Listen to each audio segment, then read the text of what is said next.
What is going on, college basketball fans? Today, I made my own personal bracketology, and we're going to go over it and break it down here in this video. I've broken down other people's bracketologies. I asked you guys if you guys wanted to see me make my own. You guys seem to really want to see that, so here we have it today. Before we get started, though, hit that subscribe button if you guys have not already, because we have daily college basketball March Madness coverage here on the channel. You do not want to miss it if you are a fan of March Madness. So hit that sub button, hit that like button if you guys enjoy. Let's get it started. All right, so here are my first two regions. We have the South region and we have the East region. We'll go over the other two regions after we break down these ones, but I want to start with the first four out, last four buys, and the first four games before we get into the breakdown of these first two regions. So starting with the first four out, these four teams are next in line. If they go on a nice little win streak and some of these teams that are in the field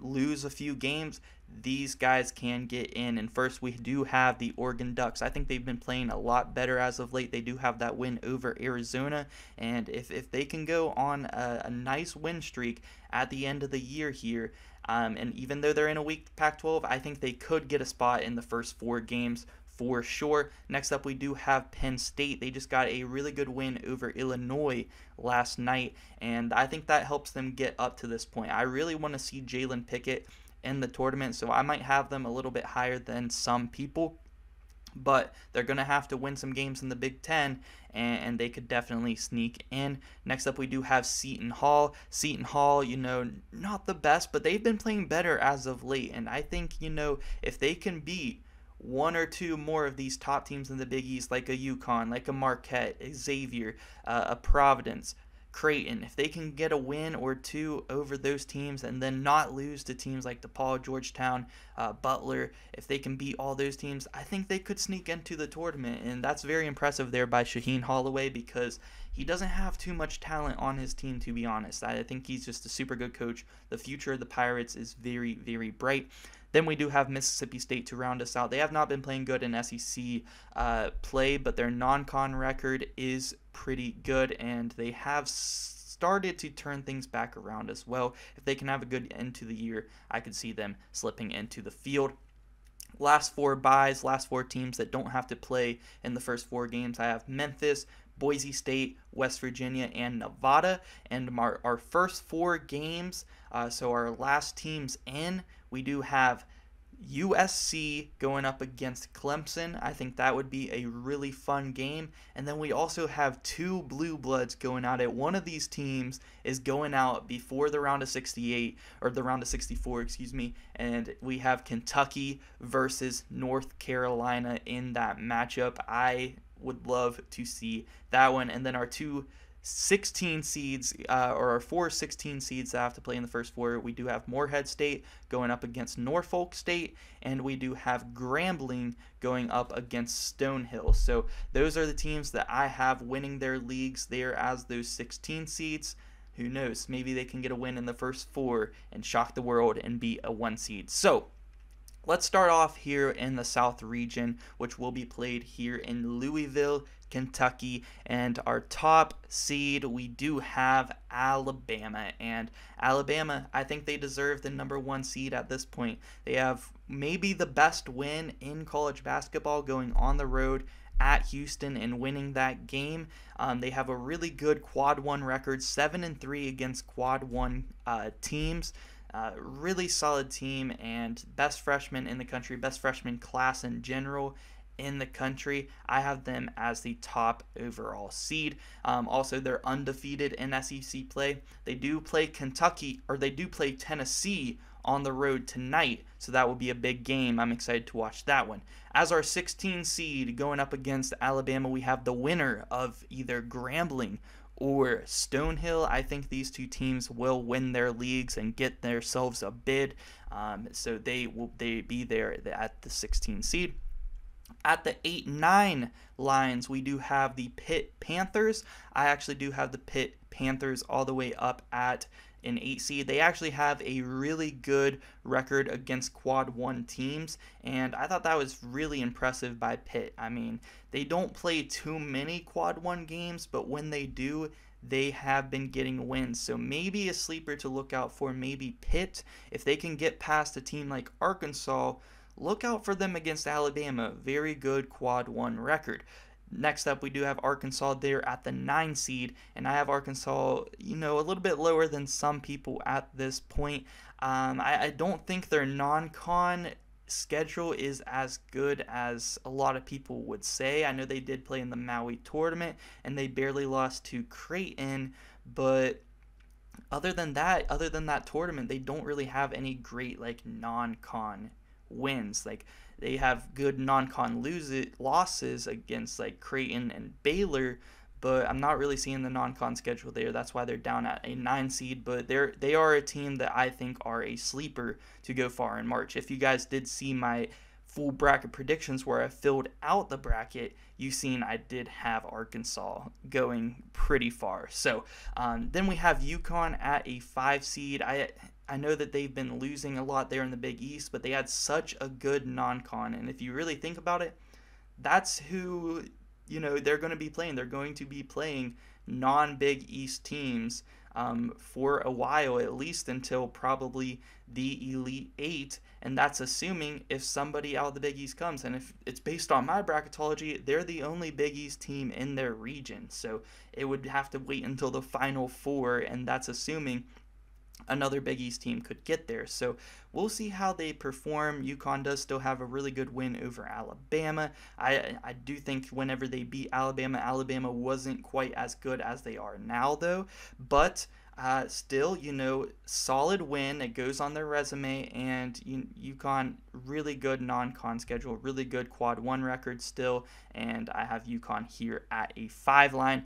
At our 12 seed, I do have Kent State out of the MAC conference. It was kind of looking like maybe Akron or Toledo could have overtaken this spot, and they still can if they can win the MAC tournament, but Kent State is kind of getting back on track now. I got Kent State here in the field.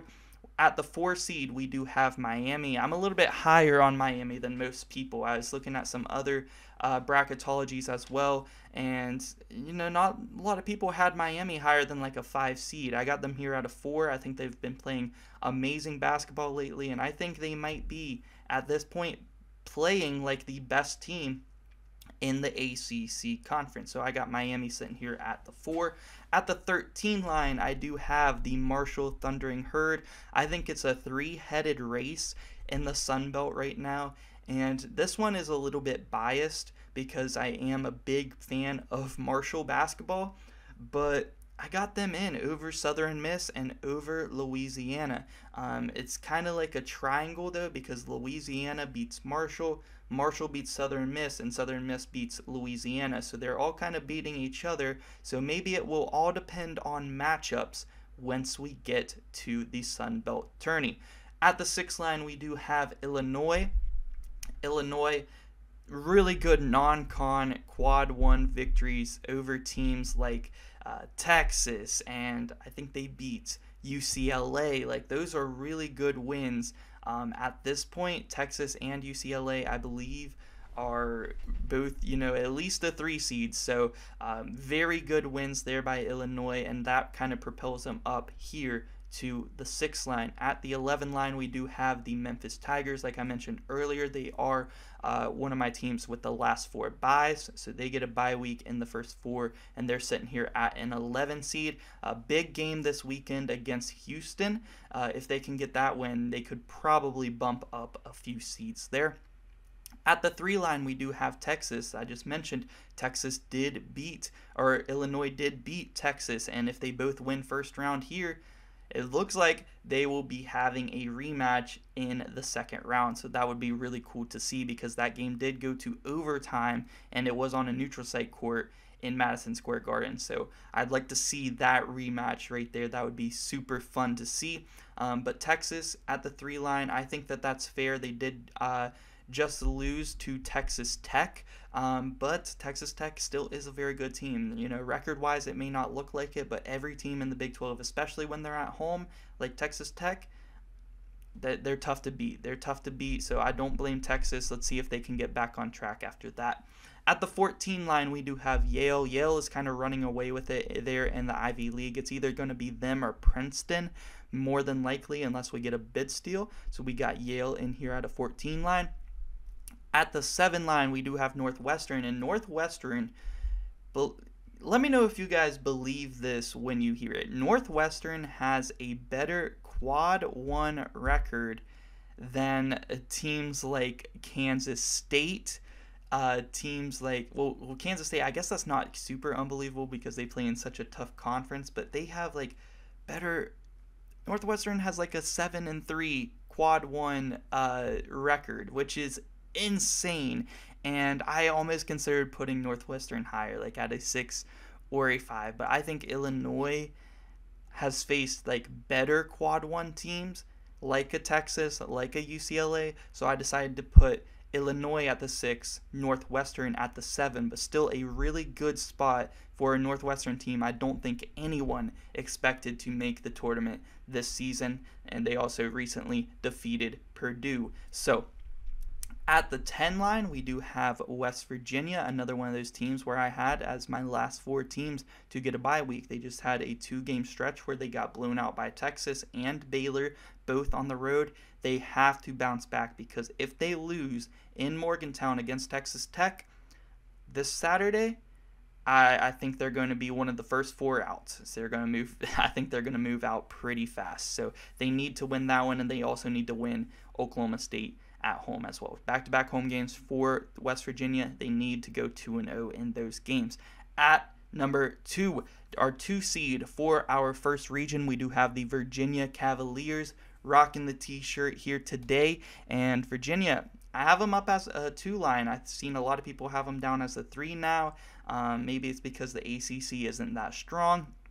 Virginia has a really good non-con, though. A really good non-con record, though. They beat Baylor and they beat Illinois.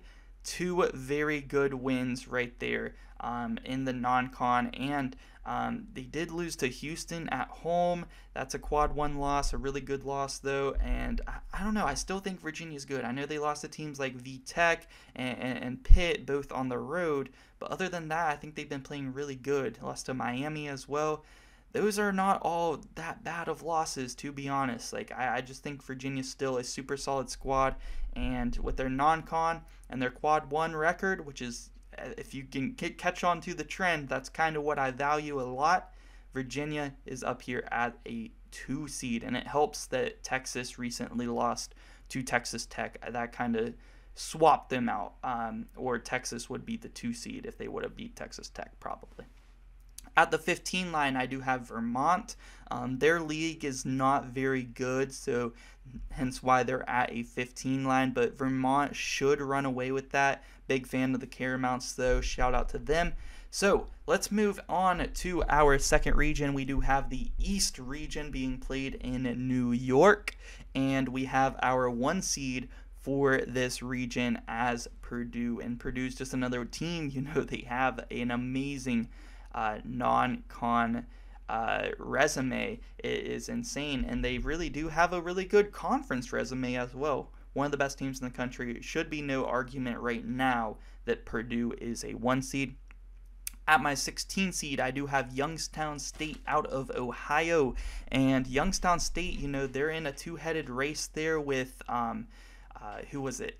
FDU. So I think Youngstown State might be the better team there, though, and be able to get the bid out of that league. At the 8 line, I do have Florida Atlantic. FAU, I think they're around the 8-9 line right now, which is really good for a team coming out of Conference USA.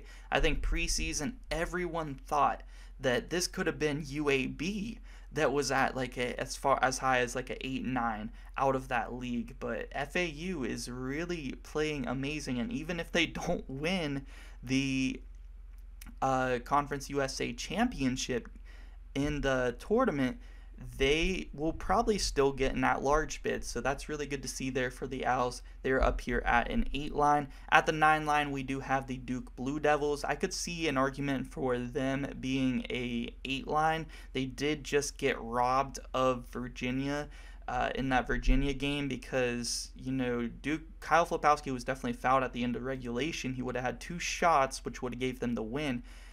If that foul is called like it was supposed to be, how much further up would Duke be? I think they would maybe be up as like a 7, and Vermont or Virginia would probably definitely be not a 2. They would be a 3, maybe even a 4, probably a 3 though. But that no call right there really does change a lot, and Duke is sitting here at a 9 seed right now. At number 5, or at our 5 line, we do have Creighton, and Creighton was a team I probably would have had as a 4 line, but they did just lose to Providence last night, so I bumped them down here to the 5 line.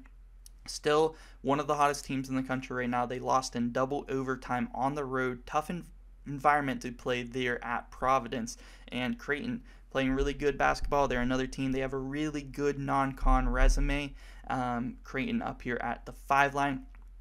At the 12 line, I do have Charleston, and Charleston is getting in for me. I've seen, Joe Lenardi and other people, they have Hofstra in over Charleston, and I just don't see it. I think Charleston is going to win their conference tourney. We've seen earlier in the year that they won an invitational tournament and beat teams like Virginia Tech. So I think that once they get to their conference tournament, they are going to win it and secure themselves a bid. Even if they don't, they are close to getting an at-large bid anyway. And I got Charleston sitting here at a 12 seed. At the 4 seed, I do have Iowa State sitting here, and they had an 0-2 week last week, which really sucks for them. But they got to bounce back here this week. If they get a 2-0 week this week, they could jump up to at least a 3 seed for 100%. 100% they'd be a 3 seed next week if they go 2-0 this week. They got TCU at home tonight. No Mike Miles. Should be an easy one there for Iowa State. We will see. As our 13 seed, I actually do have Dayton coming out of the A10 conference. It's a 1-bid league this year, and you can pick your choice, your pick of the bunch really when it comes to the A10. Who do you think is going to win that league tourney? And I got Dayton, but it could very easily be VCU. It could be St. Louis. It could be Fordham. It could be Duquesne. You name it, man. It could be a lot of teams. Who knows? Loyola Chicago having a terrible year. Maybe they will win the A10 and get an insane bid steal. But I got Dayton coming out the A10 right now. At the 6th line, I do have Providence. Providence getting a big win over Creighton last night, and I got them up as a 6 seed now. They're playing really good basketball. I don't see a lot of people, high on Providence. I think a lot of people look at like the net rating, stuff like that. That's kind of what it was with Providence last year. They're not, the net ratings hate Providence, but they're a really solid team. Devin Carter, Bynum. You got Croswell, you got Bryce Hopkins, of course. Like, that is a very underrated 5, and I like Providence. I got them up here as a 6. At the 11 seed, I do have Boise State, and Boise State kind of took a hit here because they had to, they kind of got thrown into the wolves here because they were the 11 seed that got stuck going from Boise all the way to New York, and that's just kind of how it happened, man. There was nobody else who could have went here, so had to be Boise going to New York. But they're sitting here at an 11 seed. They do have an at-large bid right now out of the Mountain West, playing really good. Boise is almost unbeatable at home. We'll see if they can get their first ever March Madness win this year. At the 3 line, we do have Tennessee in this region, and Tennessee 0-2 week last week against Vandy and Missouri, both coming off of buzzer beaters, but both could have been stopped if Tennessee would have just made their free throws in the first place. But they did lose those games to buzzer beaters. We'll see if they get a big bounce back game tonight at home against Alabama. That could be a huge win that could change this bracket up already, and it's only been made for one day. So at the 14 line, we do have Iona, and Iona, I think they're going to win their league. Their league is not very good at all. Like, their league is not good at all. So and Iona does not have the best conference record, but they have the best overall record in their league. I think Iona is going to win it and come out and make the tourney. At the 7 line, we do have the Rutgers Scarlet Knights. Rutgers playing really good basketball. They have the good, well, they've not been playing the best basketball as of late, but they have a really good win over Purdue. They have one of the best defenses in the country if you look at things like net rating, stuff like that. And they also have a decent quad 1 record. So I got Rutgers up here at a 7 line. They do play up to their competition, but they may play down to their competition as well. They're just one of those teams. At the 10 line, we do have the Auburn Tigers. And Auburn, really good win over Missouri last night. Absolutely blew out Missouri in the jungle. They're back well in the field for me right now at the 10 line. At the 2, we do have Arizona. Arizona, another team, because, kind of a spoiler alert, because I do have Arizona and UCLA as 2s. One of them had to go over to New York. So Arizona was the choice. They are closer, I guess, than UCLA to New York, but I mean, they're both super far, of course. But Arizona sitting here at the 2 line. They're really good against quad 1. Most of their losses have come at, quad 2, maybe even quad 3. So, Arizona still really good against quad 1. Had a good non-con games against like Creighton, San Diego State. Really good wins in the non-con. Arizona up here at the 2 line. And then I do have the Colgate toothpaste team coming in to making their 3rd straight tourney in a row, if I'm not mistaken, or 3 of their last 4 at least for sure. So Colgate in here at the 15 line. So let's move on to our last 2 regions. Last 2 regions, we do have the Midwest being played in Kansas City, and we have the West region being played in Las Vegas, Nevada. So let's start with the Midwest. We do have Kansas getting to play right next door to Kansas City, literally right next door to Lawrence, and they have the 1 seed in that region. They are going to be going up against either Morehead State or Norfolk State, whoever can win that first 4 game. And then at the 8 line, we do have Michigan State. Michigan State, they've been one of those other teams in the Big Ten. It seems like everyone in the Big Ten around like the 5 to 9 range, and the seeds have all just kind of been beating each other. So I do have Michigan State in here at an 8 seed right now. It seems like they've been losing a few as of late. If they can get back on track, they could easily get back up to like a 7, maybe even a 6 here soon.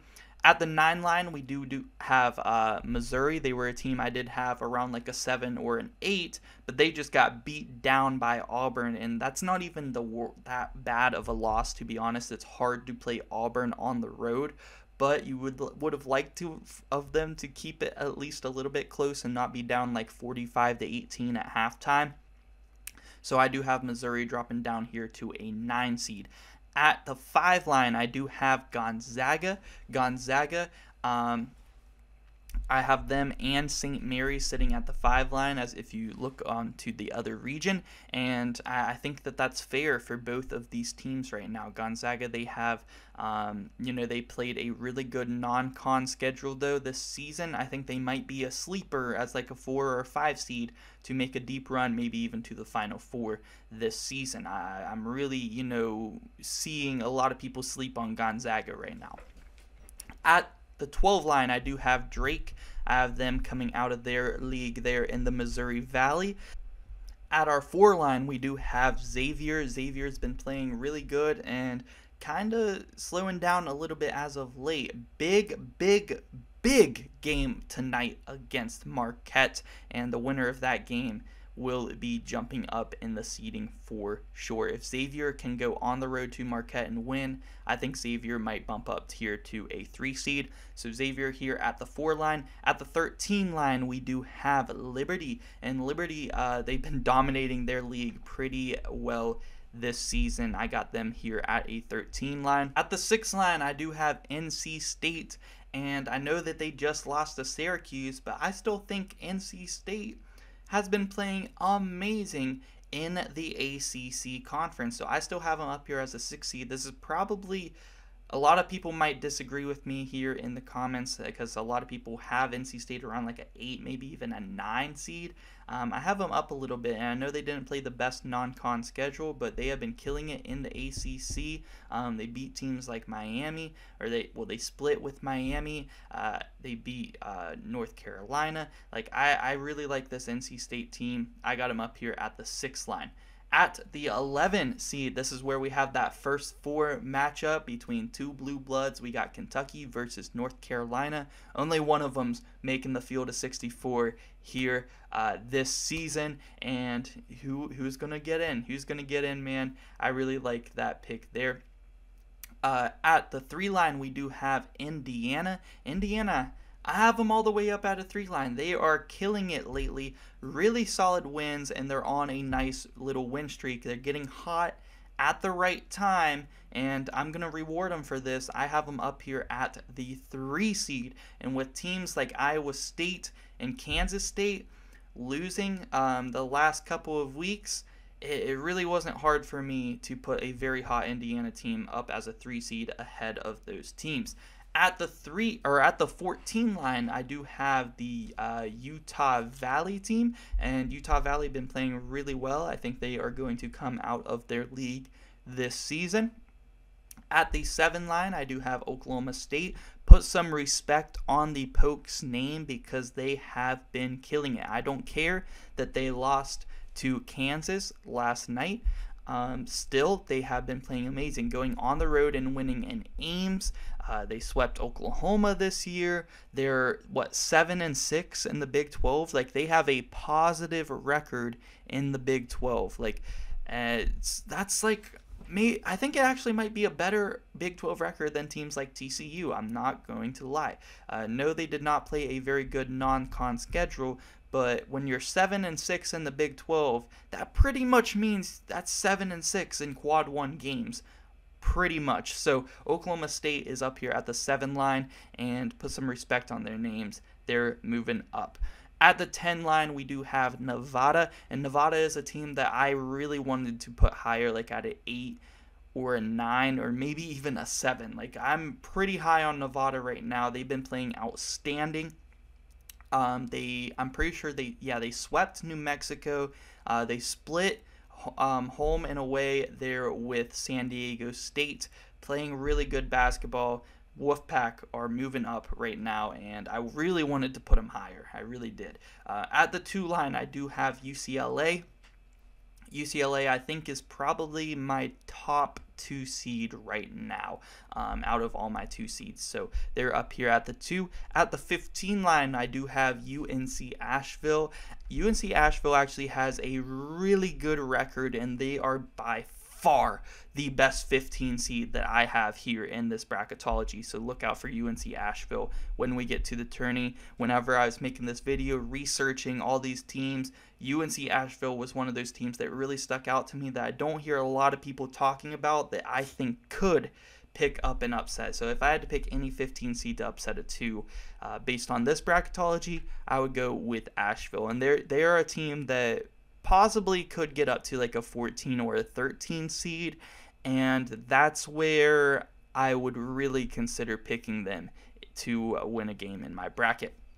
So last region, we do have the West region being played in Las Vegas, and we have our number 1 seed in this region as the Houston Cougars. Houston only have still 2 losses on the season. Big game coming up against Memphis this weekend, and they have a really good win on the road at Virginia. That is huge. And yeah, they're up here at the 1 line. At the 16 line, we do have Texas A&M Corpus Christi coming out of their league. At the 8 line, we do have Iowa, and Iowa is a team that actually surprisingly has a amazing quad 1 record. Whenever I was making this video, I was thinking, like, I don't understand why everyone's kind of high on Iowa, but if you really look at like the defensive rankings and also like the defensive rankings and also the quad 1 record,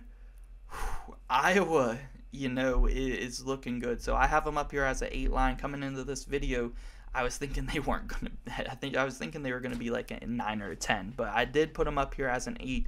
They might be the top 8 seed out of any of these teams. At the 9 line, we do have Texas A&M. I had to put Texas A&M and Texas A&M Corpus Christi in the same region, and if they both win in the first round, we could see them matched up in the round of 32.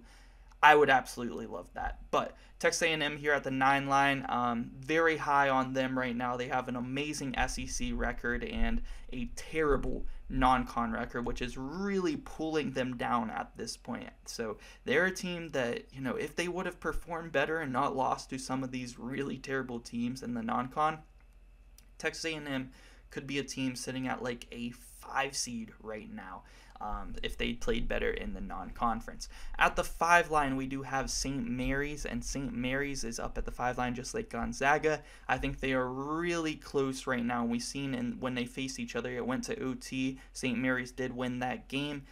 Gonzaga does have the better non-con resume, so that maybe could boost them up to like a 4 line, but we'll see. At the 12 line, we do have Oral Roberts. Oral Roberts killing it in the Summit League right now. Absolutely killing it in the Summit League. They're running away with that one, and I really hope that they don't choke in the Summit League tourney, because I need to see Oral Roberts back in March Madness. That is just something I need, but I have them up here at the 12 line. At the 4 line, we do have Kansas State. They have been struggling lately. They took another bad loss yesterday to Oklahoma. I think Kansas State could get back on track after this loss that they had yesterday to Oklahoma. We'll see if they can do that, because they have a really talented team. They have a really good quad 1 record. They have really good wins, and they only lost 1 game during the non-con. So I do have Kansas State still sitting here at the 4 line, a lot like Iowa State. Both teams struggling right now. We'll see if they turn around, because if they don't turn it around this week, then they're probably going to move down to like 5 or 6 seeds. So at the 13 seed, we do have a Furman, and Furman is another team like UNC Asheville that whenever I was doing the research for this video, I really liked Furman. I really like Furman, and with the matchup over K-State, with how K-State's playing right now, I think I would take that 13 over a 4. Really like Furman. Have them up here at the 13 line. At the 6th seed, I do have TCU. Now TCU, no Mike Miles. They've still been trying to hold the fort down here without him, playing in some really close games against Baylor and Oklahoma State, and beating teams like West Virginia still without him. And I still like this TCU team a lot. And but they had to come down here to a 6 line right now, and until Mike Miles gets back, or until they start winning games without him, they're going to be down here at the 6 line. So TCU here, down here, and they could even move down even further. So at the 11 seed, we do have the last first 4 game, and that is between USC, Southern Cal, and Clemson. So that would be a fun matchup there. I think both of those teams deserve to have at least a chance in the first 4 at this point. At the 3 line, I do have Marquette, and Marquette, big game against Xavier tonight. That game can determine if they, move up as, one of the top 3 seeds, or move down to a 4 seed. And if Xavier does beat Marquette tonight, I could definitely see Xavier kind of swapping places with Marquette in this bracket. At the 14 line, I do have UC Santa Barbara. They are a very solid team, and they actually have a massive game tonight in their league going up against UC Irvine. If they can win that game, I think Santa Barbara can move up to like a 13 seed. At the 7 line, we do have San Diego State. San Diego State is a team in the Mountain West that plays a really good non-con schedule, which helps boost them above other Mountain West teams, and it helps as well that they are playing really good in a really good Mountain West league. At the 10 line, we do have Maryland, and Maryland is the team that caught the stray here in this region as the 10 seed. The only reason that they are playing in the West region in Las Vegas is because Nevada could not. Nevada could not go up against San Diego State in the first round because they're both Mountain West. So I had to switch those, put Nevada in the Midwest, and put Maryland in the West. But Maryland's been playing really good basketball lately. They've been on a win streak, and then they lost one on the road to Michigan State. That's okay if they can continue that consistency that they were building there. I wanted to put Maryland higher than a 10, but I just couldn't find the place for them. So they had to move down to the 10. At the 2 line, we do have Baylor, and Baylor has been one of the hottest teams in the country, along with like Indiana and teams like that have been super hot at the right time. Baylor has won 10 of their last 11 in Big 12 play, which is super impressive. They're all the way back up to the 2 seed right now. And finally, to round us all off, at the 15 seed, we do have Eastern Washington coming out of their league. So that is going to do it for my personal bracketology and the breakdown. Let me know what you guys think about it. Who do you guys think should be higher? Who do you guys think should be lower? Let me know how I did down below, and make sure you guys drop a like if you guys enjoy. And if you guys want to see an updated version of this in a week or two, let me know, and I will definitely do that for you guys. So that is going to do it. Thank you guys so much for watching.